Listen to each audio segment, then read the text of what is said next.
Baldur's Gate 3 didn't just make me try D&D. It exposed how thin and dishonest the word RPG has actually become in video games.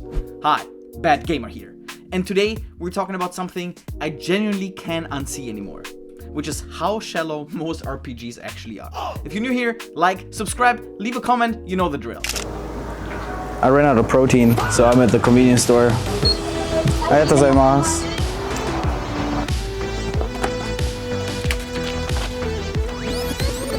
When I first heard about D&D, like I think most of the people out there, I didn't really understand it. Like, is it a board game or like what do you actually do when you play the game, right? Like how does it even work?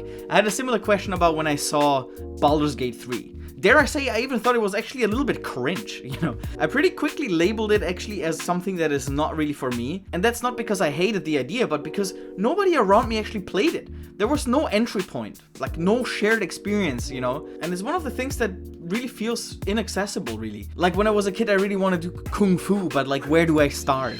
But then BG3 snuck into my life. And honestly, it took some convincing actually. At first I thought the game looked a little bit weird. I was convinced that third-person camera was just better for RPGs, especially because The Witcher 3 right there, you know, it kind of like locked in the idea in my brain. And on top of that, it was turn-based, which is like an instant no for me. And I remember thinking, this looks like totally boring, you know, I'm not engaging with this. I'm out. That, like, don't talk to me about Baldur's Gate, okay? But that opinion didn't survive very long. A friend of mine, he wouldn't shut up about like BG3. Bro, you know. Sam, I know you know. And at some point, I gave up. I said, fine, okay. And I bought it, and I immediately loved it, you know. And this isn't a BG3 review, okay? It's about something that BG3 taught me that most games have completely stopped trying to do. First thing I want to address, failure is content in the game, okay? The game doesn't protect you from bad decisions. It doesn't rush to correct you. Instead, it shapes those failures into outcomes that are just, you know, just as interesting as success. Sometimes even more so. Whether you choose that outcome that comes out of it intentionally or not, the game really commits to it. Second, you're not chasing a build. You're literally inhabiting a character. And you play in a way that's shaped by your companions and by their situations, by the world literally reacting to you. You're not asking what's optimal. You're asking, what would my character do right now? That question changes everything, because suddenly decisions aren't about damage numbers or efficiency. They're about context, about relationships that you have, about consequences that you might not even see yet, right? That like they creep in later, and that they do. Trust me. You might make a choice that's mechanically worse, but emotionally consistent, okay? And the game doesn't punish you for that. It actually opens up so many more things for you. Your character slowly becomes something you didn't plan on paper, right?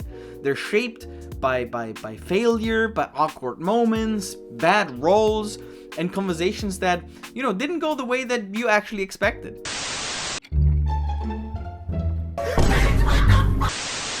You're not role-playing a build guide. You're role-playing a person who exists inside that world, reacting to it instead of exploiting it. And that's the point where the game stops feeling like a system that you're, you know, trying to solve, and it starts feeling like a story that you're responsible for. This is how tabletop RPGs have always worked. Video games just totally forgot, which made me start questioning something very basic. What does RPG even mean anymore? Is it skill trees? If having stats automatically makes something role-playing, then I struggle a little bit to understand what role I'm actually playing.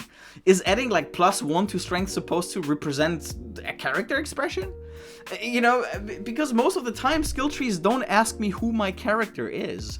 They ask me how efficiently I want to deal damage, right? And I'm not making a decision based on personality or belief or worldview. I'm doing math. I'm optimizing, right? I'm responding to numbers and not a narrative.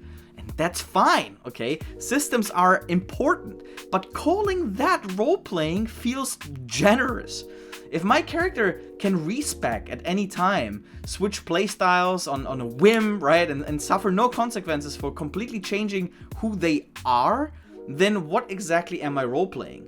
A spreadsheet? Stats without commitment don't create identity, they just create options. Then what about dialogue wheels? If picking a line means I'm role-playing, then by that definition, Guardians of the Galaxy is an RPG, dude.